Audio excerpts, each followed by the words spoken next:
दिल धड़कने का जब याद आया, हाँ वो तेरी याद थी अब याद आया, बहुत मुश्किल था संभलना है दोस्त, तो मुसीबत में बेहद याद आया। वॉइस ऑफ इंडिया के स्टूडियो में मैं हूँ योगराज गुप्ता, आप सबको मेरा आदाब, नमस्कार और प्यार बड़ी सत श्रीकाल। मेरे साथ प्रोग्राम में साथ दे रहे हैं जनाब MP सिंह, आपका भी हम वॉइस ऑफ इंडिया स्टूडियो में हार्दिक स्वागत करते हैं। बहुत शुक्रिया जी गुप्ता जी। मैं चाहता हूँ कि यहाँ के एजुकेशन के सिस्टम के बारे में कुछ बात की जाए। आपको क्या लगता है?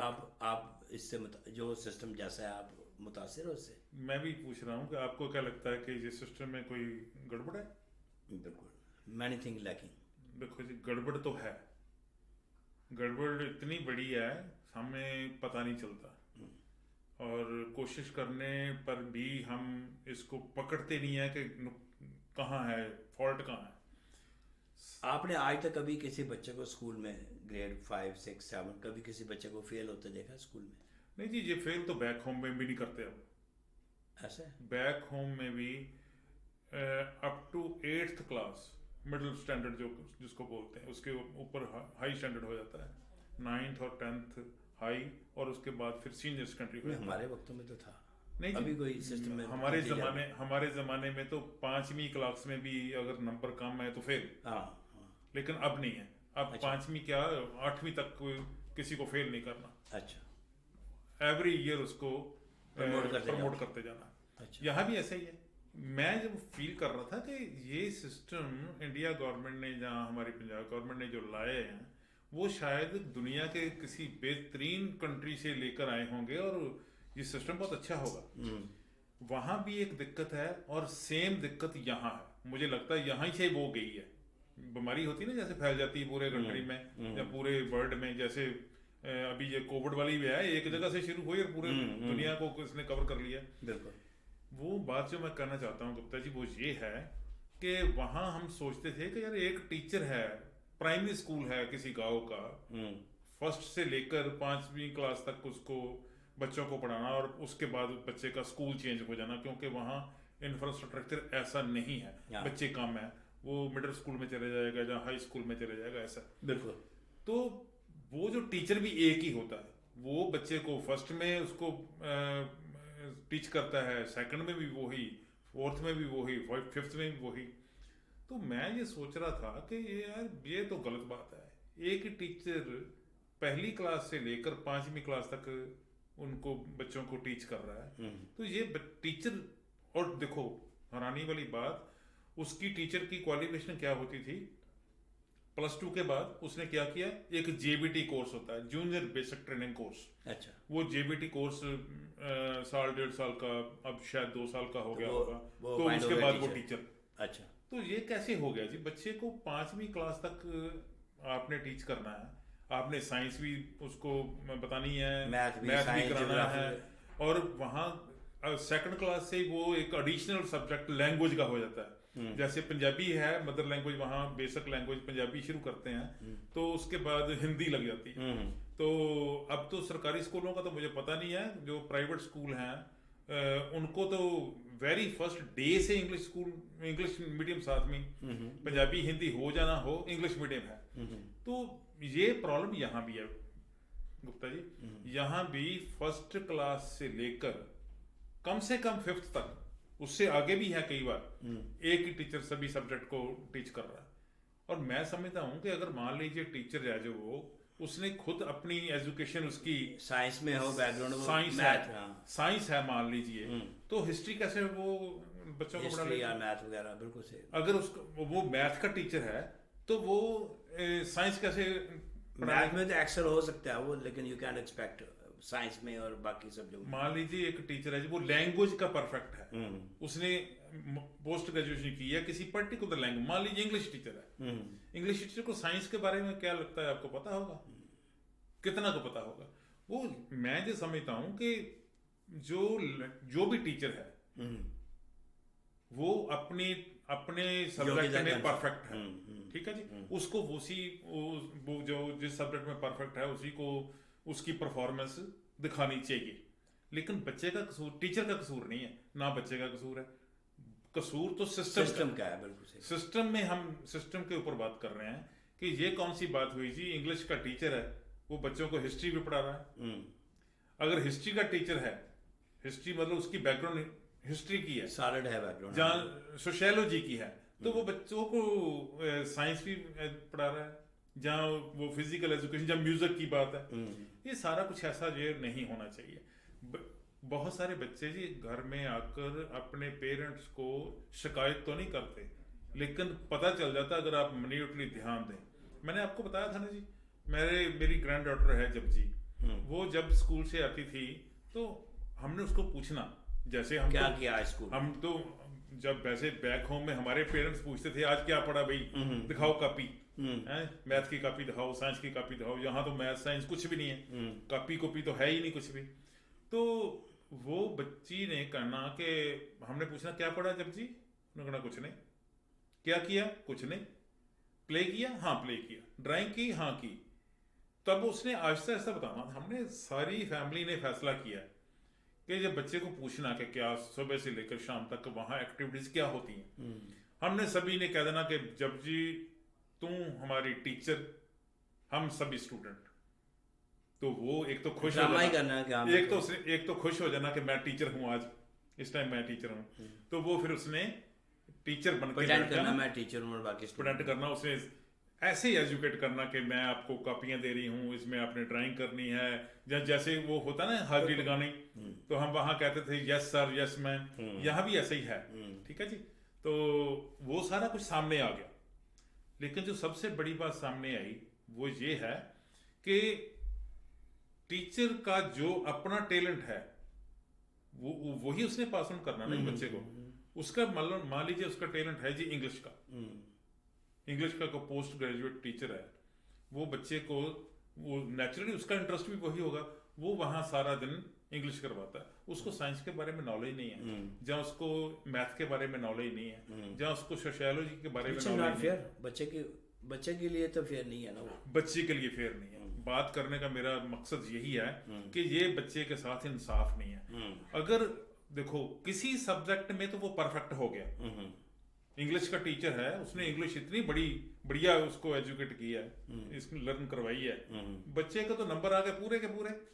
जब मैथ का मान लीजिए एग्जाम कभी भी होगा तो मैथ तो आएगा ही नहीं बच्चे को। मैंने शायद गुप्ता जी एक बार आपसे शेयर की थी बात, जो मैनिटोबा गवर्नमेंट ने भी बहुत ध्यान दिया और उसके ऊपर काम भी हुआ। वो क्या था जी, टीचर को मैथ नहीं आता, वो क्या करते हैं, व्हाइट बोर्ड या ब्लैक बोर्ड जो भी क्लासरूम में है वहां लिख देते हैं जी, मान लीजिए लिख दिया 33, 3 बच्चे ने कहते हैं 3 33, ठीक है जी। आगे उसके नीचे प्लस की निशानी लगा दी, नीचे लिख दिया 16। अब 33 में प्लस करने हैं 16, तो टीचर को ये पता ही नहीं है कि इसको मैं कैसे समझाऊं कि 33 में 16 प्लस किए तो ये 48 49 कैसे आए। ठीक है जी। वो क्या करते थे, कैलकुलेटर उठाया, बच्चों को दिखाकर देखो ये कैलकुलेटर है 33 और ये प्लस की निशानी है, फिर 16। जवाब तो कैलकुलेटर ने दिया, जो जवाब उसने इक्वल टू आया वो उन्होंने व्हाइट बोर्ड या ब्लैक बोर्ड पे लिख देना। That's very wrong. ये बहुत गलत था। और मैनिटोबा गवर्नमेंट ने कुछ साल पहले, 3-4 साल पहले ये फैसला किया कि ये सिस्टम फॉल्टी है, बच्चों को कुछ नहीं पता चलता, उनको अपना दिमाग यूज ही नहीं करने दिया जा रहा, सिर्फ कैलकुलेटर ही बोलता है जो बोलता है। कैलकुलेटर में उसका हाथ गलत जगह लग गया तो रिजल्ट गलत, इक्वल की जगह कोई और निशानी लग गई, प्लस की बजाय क्रॉस लग गया, मल्टीप्लिकेशन की तो रिजल्ट कुछ और। तो बच्चे को कैसे पता चलेगा? तो ये कैलकुलेटर मानसिक विकास तो बच्चे का होगा नहीं। हमारे वक्तों में टेबल मेमोराइज करना, मल्टीप्लिकेशन और सब्ट्रैक्शन मेमोराइज थी, टेबल 16, 18, 20 तक। हाँ जी, वो तो जो टेबल हैं गुप्ता जी, अगर वो उनकी हम बात करें, वो टेबल तो हमसे जो आगे की जनरेशन है उसको भी नहीं पता। जो हमारे बच्चे हैं उनको भी नहीं पता वो टेबल जो हमने किए हैं या आपने किए हैं। ठीक है जी।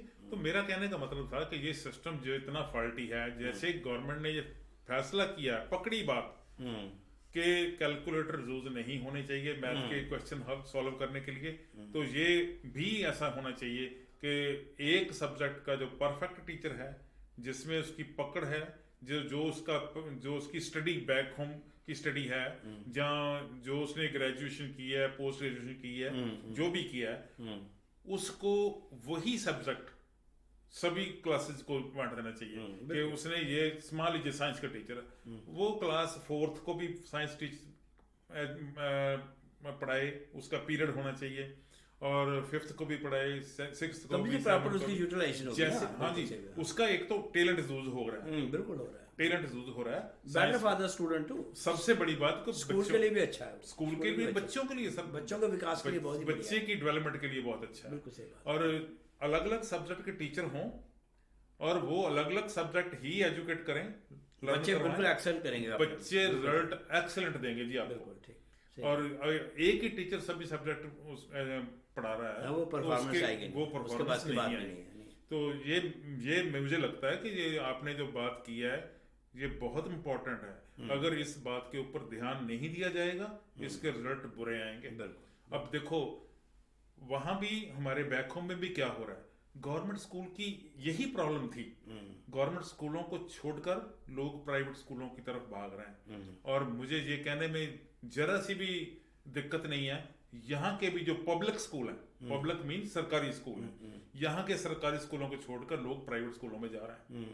और प्राइवेट स्कूलों में कौन जा पाएगा जी, जिसके जो अफोर्ड कर पाएगा, महंगे हैं ना, अफोर्डेबिलिटी सभी की नहीं एक जैसी होती। और इंप्रेशन ये दिया जा रहा है कि एजुकेशन फ्री है जी अप टू 12th ग्रेड बिल्कुल एजुकेशन फ्री है, लेकिन ये सोचने वाली बात है कि 12th ग्रेड से आगे कितने बच्चे जाते हैं यूनिवर्सिटी या कॉलेज में। आप किसी यूनिवर्सिटी को फोन करके, कॉलेज को फोन करके पूछो कि मैंने अपने बच्चे को इस सब्जेक्ट की आगे स्टडी करने के लिए सोचा कि आपसे बात करें, वो कहते हैं हाँ जी वेलकम, आ जाओ, ये इतनी फीस लगेगी, ये है वो है। चलो ज्यादा फीस नहीं है, जो यहाँ के परमानेंट रेजिडेंट है, जो सिटीजन है, उनको ज्यादा फीस नहीं देनी पड़ती, अब ठीक अफोर्डेबल है। लेकिन अगर वो बहुत ज्यादा हायर एजुकेशन है, कोई मेडिकल की है, कोई इंजीनियरिंग की है, फिर पैसे बहुत लगते हैं। फिर उसके लिए चलो पेरेंट्स जो है डे 1 से ही प्लानिंग करते हैं, या फिर यहाँ गवर्नमेंट के लोन अवेलेबल है, स्टडी लोन 0% पे, बिल्कुल। तो सबसे बड़ी बात, सुविधाएं तो बहुत हैं। सबसे बड़ी बात गुप्ता जी वो ये है, मैं कहना चाहता हूँ कि आप कभी यूनिवर्सिटी को या कॉलेज को फोन करके पूछो कि मैंने अपने बच्चे को इंजीनियरिंग का, ये मैकेनिकल इंजीनियरिंग करवानी है, इलेक्ट्रिकल इंजीनियरिंग करवानी है, मुझे ये बताओ कि इसका ड्रॉप ऑफ रेशो क्या है। ड्रॉप आउट, अच्छा, सबसे खतरनाक बात है, पेरेंट्स पूछते हैं जी आपके पास बच्चे आते हैं, लेकिन बीच में भाग कितने जाते हैं, सीधी सीधी पंजाबी हिंदी में बात है ना जी, कितने बच्चे भाग जाते हैं। तो उनकी रेशो जो बहुत हैरानी करने वाली है, हैरानी वाली रेशो है 80%। 80% ड्रॉप आउट।